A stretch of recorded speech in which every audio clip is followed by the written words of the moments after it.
So ಸ್ಥೂಲ ದೇಹದಲ್ಲಿ ಅನುಭವಿಸಿದಾಗ ಸ್ಥೂಲ ಪ್ರಪಂಚ, ಸೂಕ್ಷ್ಮ ದೇಹದಲ್ಲಿ ಸ್ವಪ್ನಸ್ಥಾನದಲ್ಲಿ ಸೂಕ್ಷ್ಮ ಪ್ರಪಂಚ. ಮುಂದಿನ ಸ್ಥಿತಿಗೆ ಹೋಗೋಣ. ಸುಪ್ತಾವಸ್ಥೆ, ಸುಷುಪ್ತಿ. ಸುಷುಪ್ತಿಯಲ್ಲಿ ನಾಮರೂಪ ಕರ್ಮ ಇದೆಯಾ? ಇಲ್ಲ. ನಾಮರೂಪ ಕರ್ಮ ಇಲ್ಲ. ಎಕ್ಸೈಟ್ಮೆಂಟ್ ಇಲ್ಲ, ಆಂಗ್ಸೈಟಿ ಇಲ್ಲ. ಆದರೆ ಏನಿದೆ? ಸೂಕ್ಷ್ಮ ವ್ಯಾಪಾರ ಇದೆ. ಏನಿದು ಸೂಕ್ಷ್ಮ ವ್ಯಾಪಾರ? The causal forces are in operation. ಸ್ಪಂದನ, ಪ್ರಾಣ ಇರುತ್ತೆ, ಪ್ರಾಣವಿರುತ್ತೆ, ಸ್ಪಂದನ ಇರುತ್ತೆ. ಸ್ಪಂದನ ಇರುತ್ತೆ ಅಂತ ಹೇಗೆ ಹೇಳ್ತೀರಾ ಅಂದ್ರೆ, ನಿದ್ರೆಯಿಂದ ಎದ್ದ ಕೂಡಲೇ ಯು ಕಮ್ ಬ್ಯಾಕ್ ಟು. ಆ ಸ್ಪಂದನೆ ಇರೋದ್ರಿಂದಲೇ ನೀವು ಎದುರಿಗೆ ಬಂದು ವ್ಯವಹಾರ ಮಾಡ್ಲಿಕ್ಕೆ, ಸ್ಪಂದನೆ ಇರೋದ್ರೆ ಇಲ್ಲಿ ಬರ್ಲಿಕ್ಕಾಗುತ್ತೆ.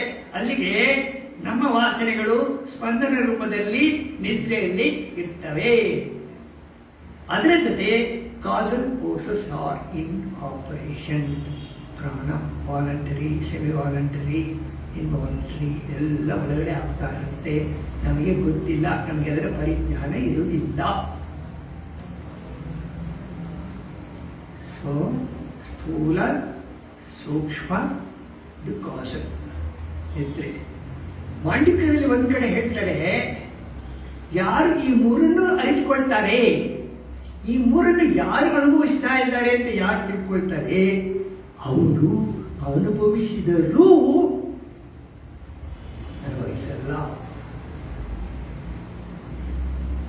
ಅವರಿಗೆ ಯಾವ ಅಂಟು ಇರಲ್ಲ. ಇದನ್ನು ಅರಿತುಕೊಂಡಾಗ, ಇದು ನನ್ನ ಮೂರು ಅವಸ್ಥೆಗಳು ಅಂತ ಯಾರಿಗೆ ಮನದಟ್ಟಾಗಿರುತ್ತೆ, ಯಾರು ಅಲ್ಲಿ ನಿಲ್ಲಕ್ಕೆ ಇಷ್ಟಪಡ್ತಾರೆ, ಅವರಿಗೆ ಅವರು ಯಾವ ಕಾರ್ಯಗಳನ್ನು ಮಾಡಿದರು, ಯಾವ ಕರ್ಮಗಳನ್ನು ಮಾಡಿದರು, ಅವರಿಗೆ ಅಂಟು ಇರುವುದಿಲ್ಲ.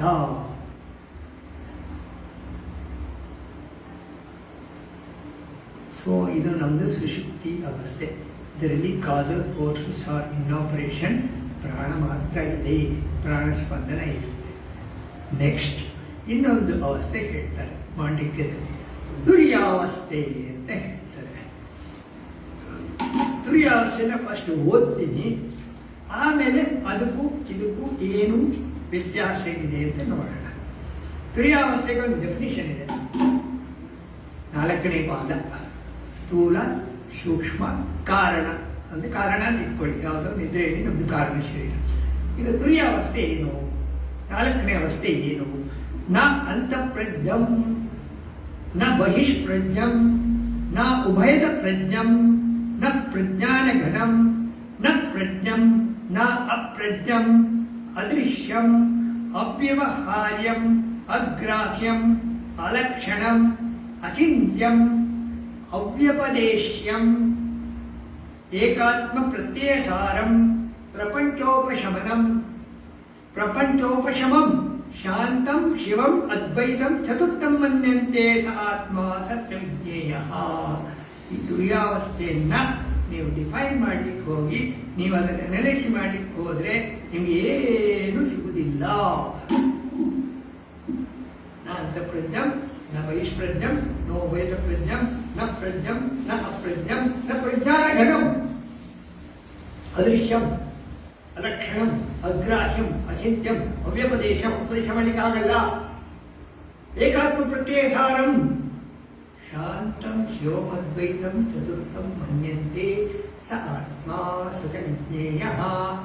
ತುರ್ಯಾವಸ್ಥೆ ಅಂತ ಹೀಗೆ ಬರ್ತದೆ. ತುರ್ಯಾವಸ್ಥೆಯಲ್ಲಿ ಈಗ ನಿದ್ರೆಯಲ್ಲಿ ಪ್ರಾಣ ಇರುತ್ತೆ, ಮಲ ಇರುತ್ತೆ, causal forces are in operation, ಸ್ಪಂದನ ಇರುತ್ತೆ. ತುರ್ಯಾವಸ್ಥೆಯಲ್ಲಿ ಏನಿರುತ್ತೆ? ಏನಿರುತ್ತೆ?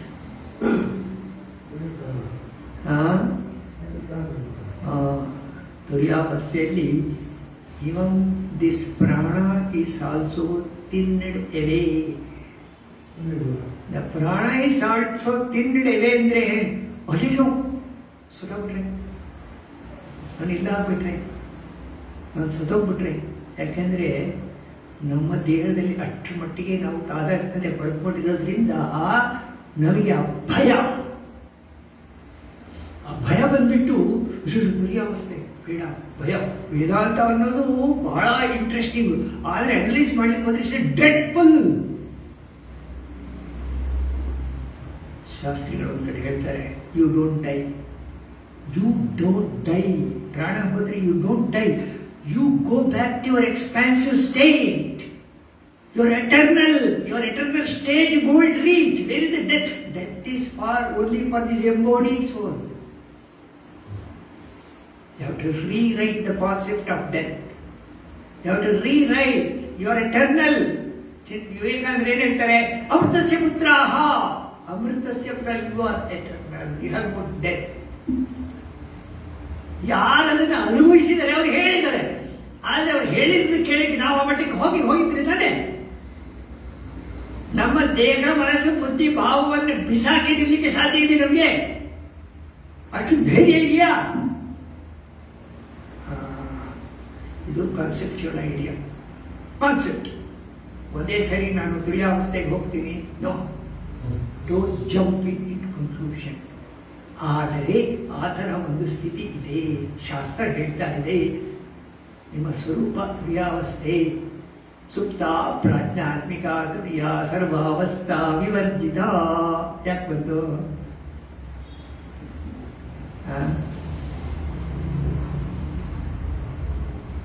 ಸುಪೂಜಿತಂ ಹರಿದೃಷ್ಟ್ವಾ ಪುನರ್ಜನ್ಮ ನ ವಿದ್ಯತೆ. ಏನದು? ಸುಪೂಜಿತಂ ಹರಿದೃಷ್ಟ್ವಾ ಪುನರ್ಜನ್ಮ ನ ವಿದ್ಯತೆ. ನ ವಿದ್ಯತೆ ಅಂದ್ರೆ ಏನು? You become eternal.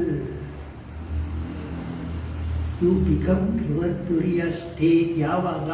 ಸುಪೂಜಿತಂ ಹರಿಂ ದೃಷ್ಟ್ವಾ. ಈ ಸುಪೂಜಿತಂ ಹರಿಂ ದೃಷ್ಟ್ವಾ ಏನಾಗುತ್ತೆ ಪೂಜೆ ಮಾಡುವಾಗ?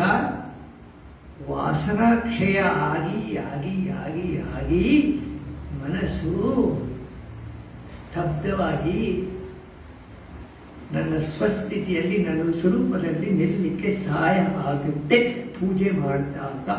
ನಾವು ಅದನ್ನೇನಾದ್ರು ಗೋಲಂತ ಇಟ್ಕೊಂಡಿದ್ದೀವ? ಯಾರಾದರೂ ಇಟ್ಕೊಂಡಿದ್ದೀವ? ಸುಪೂಜಿ ಯಾಕೆ ಹೇಳ್ತೀವಿ? ಸುಪೂಜಿತ ಹರಿದೃಷ್ಟ್ವಾ ಪುನರ್ಜನ್ಮ ಹೇಳ್ತೀವ ಇಲ್ವೋ? ಪುನರ್ಜನ್ಮ ಇಲ್ಲ ಅಂದ್ರೆ ಏನು? ವಾಪಸ್ ಬರಲ್ಲ. ನಂದು ಸ್ಪಂದನೆ ಇಲ್ಲ. ಸ್ಪಂದನೆ ಎಲ್ಲ ಡಿಫ್ಯೂಸ್ ಆಗಿಬಿಡುತ್ತೆ.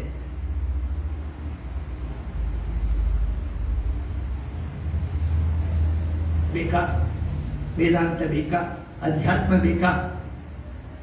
ನಾವು ಬರಬೇಕಪ್ಪ, ಇನ್ನೂ ಒಳ್ಳೆ ಒಳ್ಳೆ ಜನ್ಮ ತಗೊಂಡು ಬರಬೇಕು, ಇನ್ನೂ ಖುಷಿಯಾಗಿರ್ಬೇಕು, ಹ್ಯಾಪಿ ಆಗಿರಬೇಕು, ಇನ್ನೂ ಏನೇನೋ ಅನುಭವಿಸ್ಲಿಕ್ಕಿದೆ.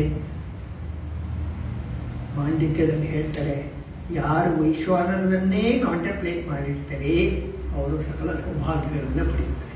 ಯಾರು ಡ್ರೀಮನ್ನು ಕಾಂಟೆಂಪ್ಲೇಟ್ ಮಾಡ್ತಾರೆ ಅವರು ಡ್ರೀಮನ್ನು ಫುಲ್ಫಿಲ್ ಮಾಡ್ಕೊಳ್ತಾರೆ. ಯಾರು ಸುಶುದ್ಧಿಯನ್ನು ಕಾಂಟೆಂಪ್ಲೇಟ್ ಮಾಡ್ತಾರೆ ಅವರು ಯಾವುದನ್ನು ಅಂಟಿಸಿಕೊಳ್ಳಲ್ಲ.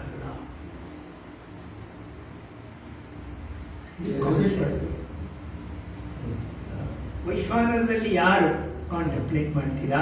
ಉಪಾಸನೆ ಅಂತಿರಲ್ಲ, ಏನು ತುಂಬ ಸಿಂಪಲ್ ಎಕ್ಸಾಂಪಲ್ ಅಂದರೆ, ಜೀವನದಲ್ಲಿ ಯಾವುದಾದ್ರು ಗೋಲ್ ಇಟ್ಕೊಂಡು ಸಾಕಿದ ಮೋದಿ, ನರೇಂದ್ರ ಮೋದಿ ಏನೋ ಒಂದು ಸಾಧನೆ ಮಾಡ್ಕೊಂಡು ಯು ಫುಲ್ಫಿಲ್ ಯುವರ್ ಡ್ರೀಮ್ಸ್. ಯಾವುದು? ನಿಮ್ಮ ಏನು ಡ್ರೀಮ್ಸ್ ಅಂದರೆ ಡ್ರೀಮ್ ಸ್ಟೇಟ್ ಆಗುತ್ತೆ. ಇದು ನೀವು ಏನು ಗೋಲ್ ಇಟ್ಕೊಂಡಿರೋ ಅದನ್ನು ನೀವು ಫುಲ್ಫಿಲ್ ಮಾಡೋದು. ನಿಮ್ಮ ಡ್ರೀಮ್ಸ್ ಇದೆಯಲ್ಲ ಅದನ್ನು ನೀವು ಫುಲ್ಫಿಲ್ ಮಾಡಲಿಕ್ಕೆ ಪ್ರಯತ್ನ ಮಾಡಿದ್ರೆ that is also get fulfilled. ಯಾವಾಗ ನಾನು ಅಂದ್ಕೊಂಡೆ ಇದು ಓದ್ತಾ ಇದ್ದಾಗ ಏನು ಸ್ವಪ್ನಾವಸ್ಥೆಯನ್ನು ಕಾಂಟೆಂಪ್ಲೇಟ್ ಮಾಡೋದು, ವೈಶ್ವರನ್ನು ಕಾಂಟೆಂಪ್ಲೇಟ್ ಮಾಡೋದು ಏನಂದ್ರೆ you work here, you work there, you work for your dreams, you work for your life. ಸುಶುಪ್ತಿಯಲ್ಲಿ ಕಾಂಟೆಂಪ್ಲೇಟ್ ಮಾಡೋದು ಅದು ಬೇಡ, ಇದು ಬೇಡ, ಆರಾಮಾಗಿದೆ. ಸುಶುಪ್ತಿಯಲ್ಲಿ ಹೇಗಿರ್ತೀನಿ? ಆನಂದವಾಗಿರ್ತೀನಿ. ಸ್ಲೋ ಇರುತ್ತೆ, ಎಕ್ಸ್ಪ್ಯಾನ್ಸಿವ್ ಸ್ಟೇಟ್ ಇರುತ್ತೆ. You are slow, you are expansive. ಯಾವಾಗ? ಸುಶುಪ್ತಿಯಲ್ಲಿ. ತುರಿಯಕ್ಕೆ ಬಂದಾಗ you are still slow slow slow, expansion, spread. Prana is also thin and heavy.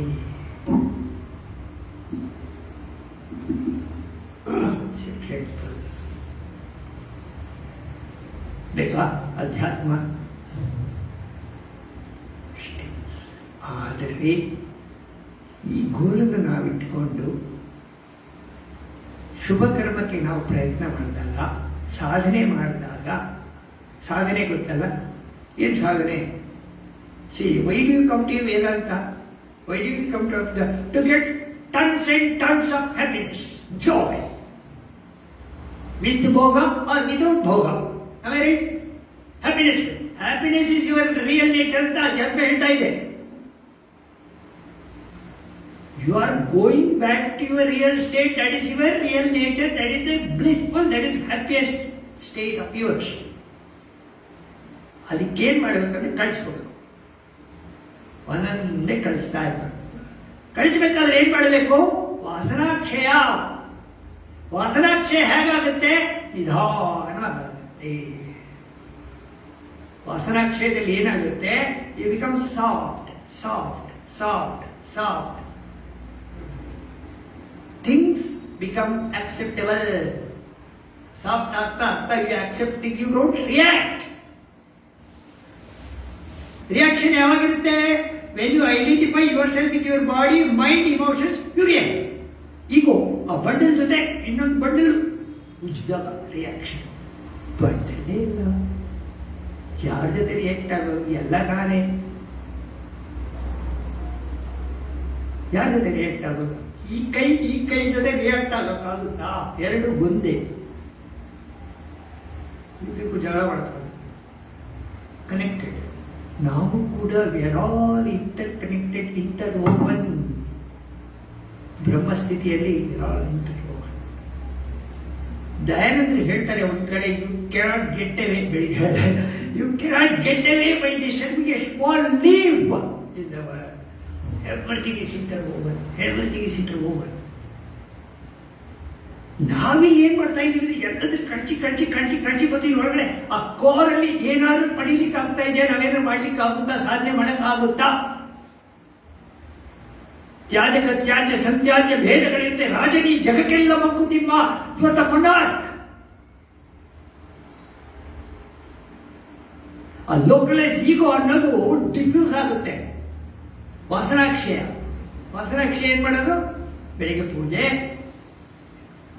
ಆಮೇಲೆ ಏನೇ ಕೆಲಸ ಮಾಡಿದ್ರೆ ಅದರ ಶುಭ ಕರ್ಮ. ನಾನಿಲ್ಲಿ ಕಸ ಗುಡಿಸಿದ್ರೆ ಶುಭ ಕರ್ಮ, ಜಾಬ್ ಹಾಕಿದ್ರೆ ಶುಭ ಕರ್ಮ, ಅಂಗಡಿಗೆ ಹೋಗಿ ಬಂದ್ರೆ ಶುಭ ಕರ್ಮ. ಇಲ್ಲಿ ಎಕ್ಸೈಟಿಂಗ್ ಆಕ್ಟಿವಿಟಿ ಎಲ್ಲಿದೆ? You indulge yourself in non exciting activity. Non exciting activity ಅನ್ನೋದು ಶುಭ ಕರ್ಮ. ಅವಾಗೇನಾಗುತ್ತೆ? ವಾಸನೆಗಳು, ಹೊಸ ವಾಸನೆಗಳು ಕ್ರಿಯೇಟ್ ಆಗಲ್ಲ, ಇರೋ ವಾಸನೆಗಳು ಕಡಿಮೆ ಆಗ್ತವೆ. ಭಯ, ಅಯ್ಯೋ ನಂದೆಲ್ಲ ನನ್ನ ಇಂಡಿವಿಜುವಾಲಿಟಿ ಎಲ್ಲ ಹೋಗ್ಬಿಡುತ್ತಲ್ಲ, ಏನ್ ಮಾಡೋದು? ನೀವು ಒಂದು ದಿವಸ you cannot, you have to get away one day. ಹೌದಾ? ಬಂಡಲೆಲ್ಲ ಬಿಟ್ಕೊಂಡು ಹೋಗೋಕ್ಕಾಗುತ್ತೆ. ಹೌದು ತಾನೆ? ಮತ್ತೆ ಇನ್ನೇನು ಗಲಾಟ ಮಾಡೋದಕ್ಕೆ? ಅದು ಇವತ್ತೇ ನಾಳೆನೇ ಆ ದಿವಸ ಬಂದಿದೆ ಅಂದ್ಕೊಂಡ್ರೆ ಆಯ್ತು. And you can enjoy the world better than what you were before. ಹೌದಾ? ನನಗೆ ಒಂದ್ಸರಿ